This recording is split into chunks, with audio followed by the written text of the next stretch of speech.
Currently, I'm up $329 or $330. Good morning. It is Thursday morning. You feel me? The bell opened about an hour ago. We are looking to see if we can get into this SPX500 buy. So check this out real quick. We ended up breaking structure, making the 4-hour bearish for a second. We came down, right? Overall, if you look on the daily, like we have this basically a bullish trend on the daily, right? Price was coming back to grab some liquidity on the daily, right? So on the 1 hour, of course, we're going to be looking bearish. We are currently breaking back above. I was actually in this trade, right? I saw that price, like we came down, we came up, we failed to break, and then we broke above these 1 hour highs, right? If I go into 30 minutes, you can see it a little clear. We broke above these highs and we're pushing up. However, once I got into profit a little bit, I got out because I realized we still never broke this 1 hour resistance. And price, technically, if you look on the 1 hour, right, this is the 1 hour swing high, this is the 1 hour swing low. Price can technically do whatever it wants, right? This is internal structure. Price can come all the way up here and still drop and make a new low, right? Until we actually break this 1 hour resistance, it's still risky to buy right now because we're still underneath this level. Sellers are still uncontrolled as long as we're underneath this level, right? So I actually closed in profit a little bit up here because I want to see price actually break above. I was a little nervous just sitting in here until we broke above. So if you ever enter a trade and your heart is like beating like super fast, chances are you didn't wait for the confluences and you're kind of just like in a risky trade. So that's how I was feeling. My heart was beating real fast. I was like, something don't feel right. Let me wait until I get the confirmation I really want, right? So that's what we're doing right now. So like I said, we're waiting for price to break structure on the 1 hour, kind of what I'm looking for, right? I am looking for price to take out this 1 hour high to show me, right? So I want price to take out this 1 hour high to show me that, you know, we're looking to make new highs. And I want price to come back and retest this level and then start pushing back up, right? To tell me that, okay, basically we made a new high, we took out the buyers. So if we retest and we can't break this low, that tells me that the sellers are no longer present in the market and the buyers are ready to take over. And that's when I'm ready to bring it back up to daily liquidity. So yeah, this is currently what we're waiting for on SPX500. Again, I was in the trade, my heart was beating. I was like, let me wait until we actually break above that resistance level, and that would make me like 10 times more comfortable, right? It was still don't get me wrong, it was still a good entry, but it was still risky until we break that 1 hour resistance. So, and yeah, as for gold might be switching to being bullish again. So if you look on the hour, we came down, right? My 1 hour high is up here. Here's my 1 hour low.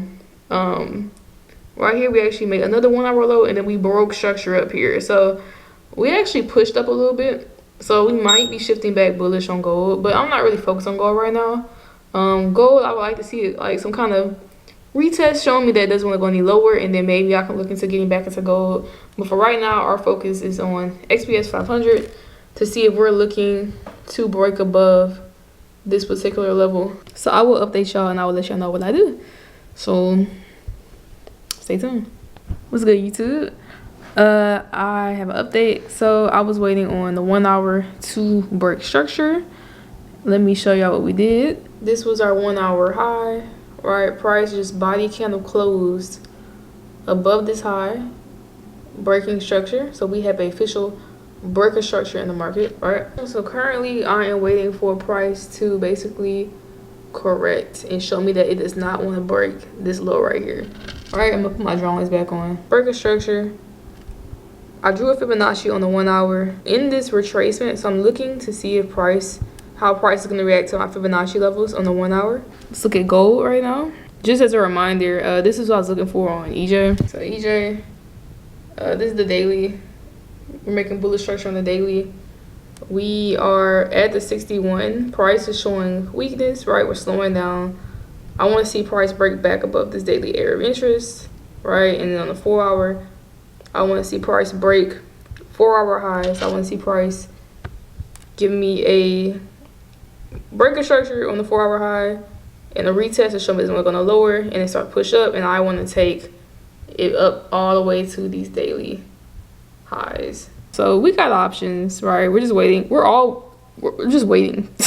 I'm waiting on everything. We're just waiting on all these retracements. Yeah, if we get in tonight, I'm gonna show y'all. I hope we do, bro. I need a trade this week. I need one. So let's go. We got some chicken and fries, you feel me, from the air fryer. So super random thought. I want to make it more of a habit to start probably trading London session a lot more. The reason I say this is because, and I still want to trade New York too.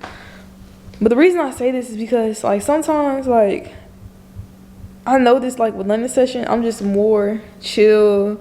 I'm more relaxed. I have zero distractions, like, absolutely no distractions, right? And I already trade the yen pairs. The yen pairs, they move around, like, you know, Asia and London. Like a lot of times when I place, like, my winning UJ trades, they're placed, like, at 12 in the morning or, like, 1 in the morning for me. And I'll wake up and profit. And I like that. And I feel like it's more relaxing to me, less stressful. I'm not juggling work, trading, like, I don't know. Like, that's really the main reason why I trade the yen pairs, because they work with my schedule. Like, it just works with my schedule. SPX is cool, but sometimes it be hard to catch. Like, gold be super hard to catch, like, near in New York. But gold also moves during, like, Asian and London, you see what I'm saying? So I feel like as of right now in this time of my life, it makes more sense for me to trade during those times, if that makes sense. Like, the only thing I would probably look to trade in the morning would be SPX500. Yeah, I'm just thinking out loud.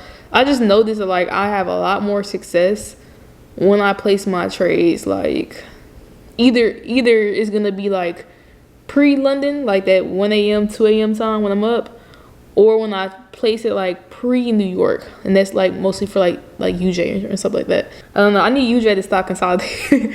I need UJ back, bro. UJ, I need you, because I'm struggling right now. Like, struggling to catch these other things. Yeah, tonight we're gonna mess with London. We're gonna see what London's talking about. If we give it to us, cool. If we don't, hey.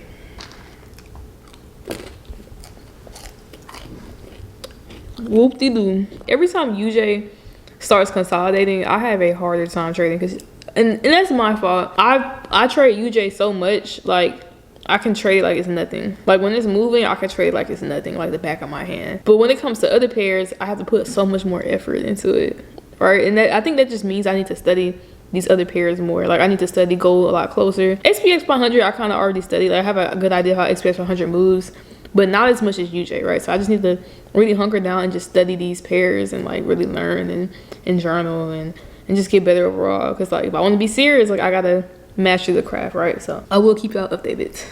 Let's go. Okay, update. I just placed a buy trade on EJ. Good morning, YouTube. It is currently 4:43 in the morning. Okay. Let me explain what I did, right? I placed 2 trades. First trade I placed is a trade on EJ. Like I said last time, I couldn't look at it until I was at least 4 hours ahead, right? So we are currently in profit on EJ. Notice I threw in my EMAs. I haven't rocked with my EMAs in months.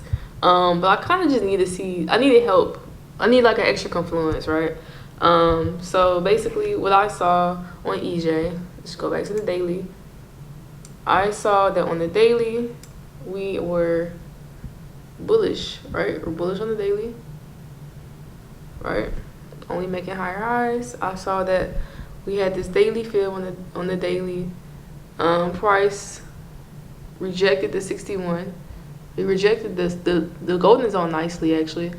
Price shot up. It broke. It got to my daily area interest, and it also got to my this small box is my 4-hour area of interest. Basically, there was structure. I'm gonna hide my EMAs for a second, but there's 4-hour structure right here that we broke, and I saw that the candles were about to close. Like, the candles were like 10 minutes from closing. So we were about to close above these 4-hour highs, and the EMAs just gave me extra confirmation. So, like, I used to trade like this a lot. I don't really trade like this anymore, but if you need extra confirmation, I have these the 8 and 14 EMA on. I like to look on the 2-hour time frame with them. It's just, it works the best with the yen pairs, I know this.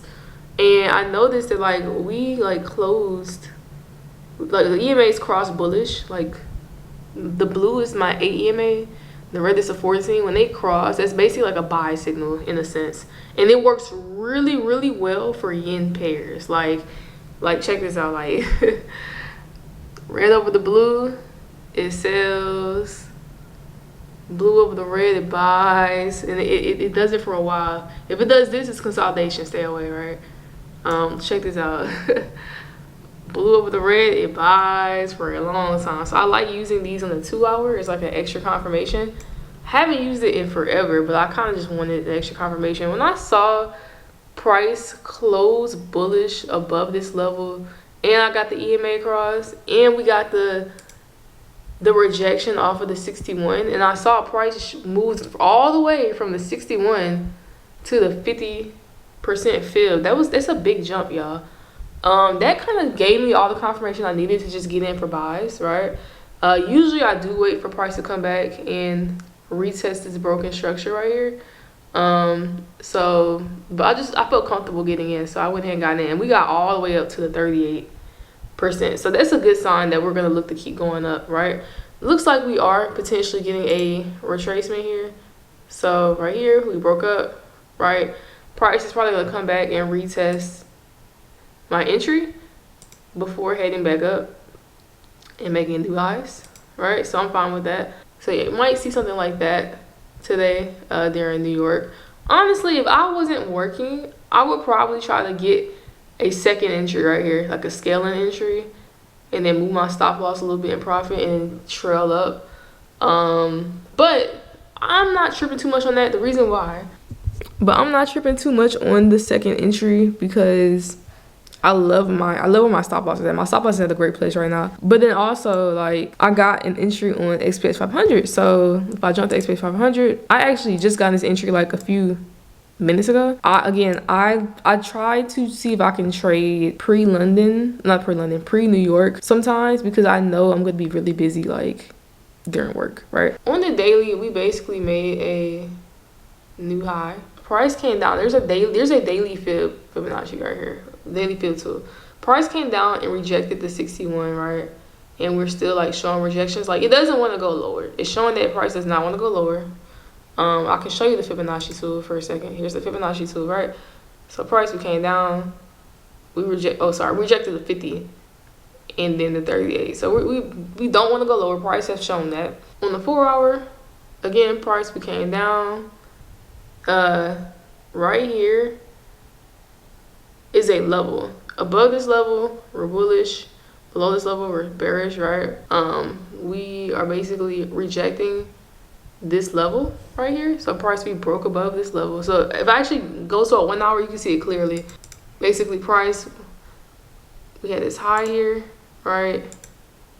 We came down, but then we broke the high, right? So we broke structure right here. So right here is where we have our bullish breaker structure, right? So at this point, when I have my entry, all I look for is for price to, you know, come down for the retest, or it can liquidate a little bit, right? So we came down, we liquidated a little bit, and now we're coming back above this level. So that gave me confirmation that it was okay to get back in for buys, because we are currently breaking back above this level, right? On the 4 hour, I've seen this candlestick pattern countless times in the past, just from my experience with trading SPX, the bearish with the wick at the bottom, the doji, and then you have this coming up. I've seen this candle pattern so many times. I know price is coming up, and price is probably going to take out these highs today, not gonna lie.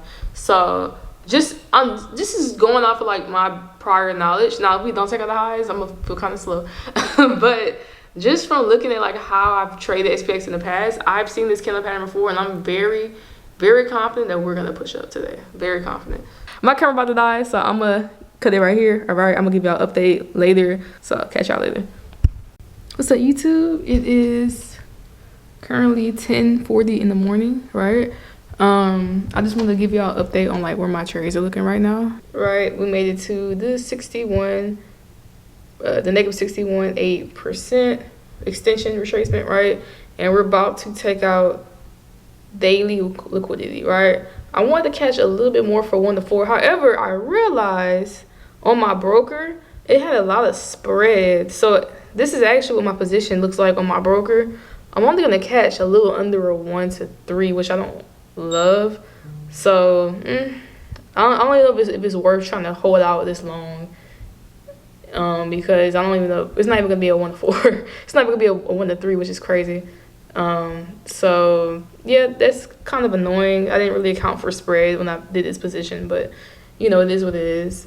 EJ, we are pushing, we are looking beautiful, right? We are basically looking like we're about to take out these daily highs. Like, we're pushing very strong on the daily, like very, very strong. What I love is the entry we got. Look at where my stop loss is. I caught the very bottom of this move, y'all. I caught the very bottom of this move. If you look at this on the weekly, check this out. My stop loss is all the way at this weekly wick, right? This weekly candle, today's Friday, the weekly candle closes today. It looks like price is just gonna make a bullish engulfing pattern, right? So like here we have, not a bullish engulfing, what's this pattern called? I forgot the name of this pattern. When you have like the bearish and then you have the pin bar and you have the bullish, I'm gonna look it up real quick. I'm probably gonna put it on my screen. But that particular pattern where you have like that bullish candle coming up, I definitely see price getting to TP next week for sure. And I am in profit. I up $265, right? We are pushing up a lot on both pairs. I'm trying to figure out where I'm gonna close SPX. I'm not sure where I want to close SPX yet. I might just close at the high. Usually I like to close at the 27, but the 27 is usually a little much for a daily target, right? For when it comes to SPX, right?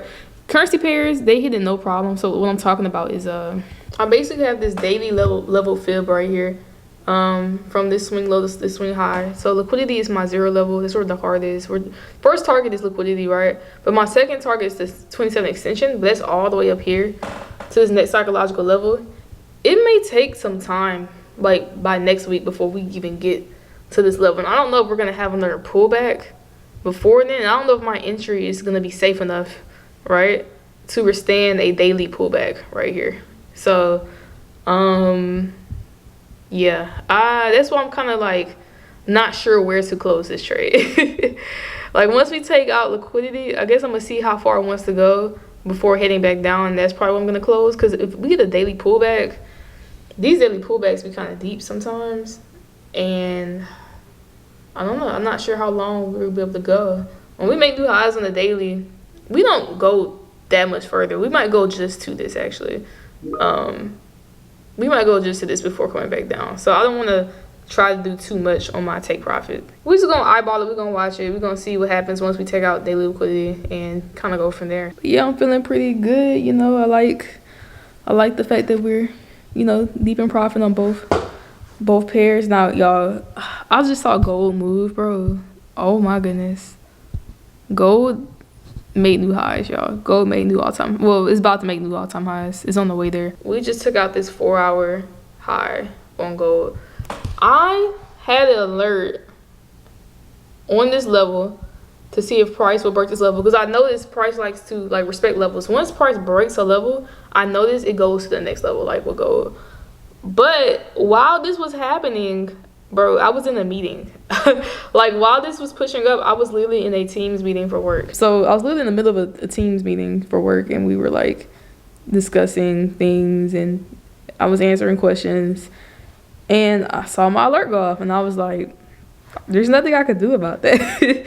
Gold is gonna leave me. I can't do anything about that. So like I said, trading there in New York right now is tough. That's why I placed that SPX trade and that EJ trade during like London, because yeah, that's the only time I could really like focus and place a trade. And you know, there's nothing I could do. Like I said, gold, I could try to trade it at night, maybe try to see where it wants to go at nighttime. It gave me an idea, but I was still kind of confused, so I didn't place a order on gold because I wasn't 100% sure yet. But yeah, you know, it is what it is, so it's all good. We'll catch gold another time. We still haven't reached the all-time highs yet on gold, so there's still some chance to get up there before we reach all-time highs again. But it's Friday. I'm gonna let you know how we're looking at the very end of the day when the market's about to close. I'll let you know if I close my position on SPX or not, And yeah, we'll leave it at that. So let's go.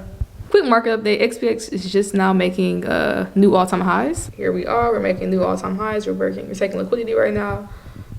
This is how much I need to hold in order to get a 1 to 4 on my actual broker, since we did have spread push me up a lot on this trade, right? So this is basically psychological level 7,000. So we need price to get to this level to get a 1 to 4 at least on this trade. We're gonna see. Originally I was just trying to hold it here. I don't know. Now looking at the weekly time frame, I think we might be good to hold a little bit longer, only because like we already had a deep weekly pullback, and I feel like since we had a deep weekly pullback, we'll probably have we probably grab enough liquidity to push up a little bit more. We're very close to the psychological level, so I'm gonna see how long we can hold. It'll be interesting if we can get here. Now I'm very excited for EJ, only because of our position. So EJ, this is us currently on the weekly. Like our stop loss is all the way at this weekly wick that's about to close. Like I said, it closes in the end of the day. So we're gonna see a big push to the upside next week, right? We have potential to really hold EJ, like, and I mean really hold this position, y'all. Like really hold it. My targets are here, but I really think like price can get to at least this next psychological level, right? A nice 1 to 6 before like pulling back. And even if we pull back, we should be safe from a reversal because of where we are on the weekly, right? So we can just hold, y'all. We could just hold EJ if we really want to and just take partials. So this is kind of what I wanted for gold, right? Gold, I wanted to get in a really good position where we can just hold it forever. I think I accidentally got in the EJ position where we can probably hold it forever, right? So yeah, we're gonna see how EJ looking. So yeah, missed out on gold, but ended up getting a golden opportunity on EJ. So is it really a loss? To me, it's a win. We're both in profit. We're in profit on both. Really good positions. It's a win in my books. Gold, we gonna catch gold. We gonna catch gold. Remember I said we was gonna catch SPX. We missed it the other week. Not the other week. Remember the other day we missed SPX twice in a day, and I was like, we gonna catch it. We caught it, right? Now we gonna catch gold. I promise you, we gonna catch gold. Okay. I'm gonna do my studying. I'm gonna do what I need to do, and all that. Oh, I didn't show my profit. Sorry. Currently, I'm up $329 or $330. If y'all can see that, I don't know if y'all can see that, but we are currently up a lot right now. I just wanted to show my profit before we dipped off. Okay, YouTube, it is the end of the week. It is currently can y'all see that? It's 2:23 p.m. basically the end of the day. I'm gonna decide to leave my trades running on SPX because I feel like that it has potential to get to price level 7,000, and I do want to get that 1 to 4 RR because that is my minimum for me to close my trades personally. So I want to see if I can get there. The weekly close extremely bullish, kind of giving me a hint that it has a little bit more to push. So I want to see how much more I can catch before I close my trade. And then EJ, we have a long way to go with EJ. EJ looks really good. I love how we caught that bottom, right? We caught the very bottom of the daily low, right? So if we break that daily high, like, we can hold EJ forever pretty much, which is crazy to me. So we got a really good position on EJ. I'm really excited about that. So I'm just looking to hold these positions for as long as I can. We are closing the week floating a little bit over 300 plus, right? There's a screenshot right here. Yeah, the week started off a little rough. We got stopped out a couple trades, stopped out in profit, not in a loss, right? But we made it back up for the end of the week, so we're all good. So we're good for the week. We're gonna keep holding, and next week hopefully we'll add on to that. So y'all stay tuned. Hope y'all had a great, amazing trading week. Until next time, bye.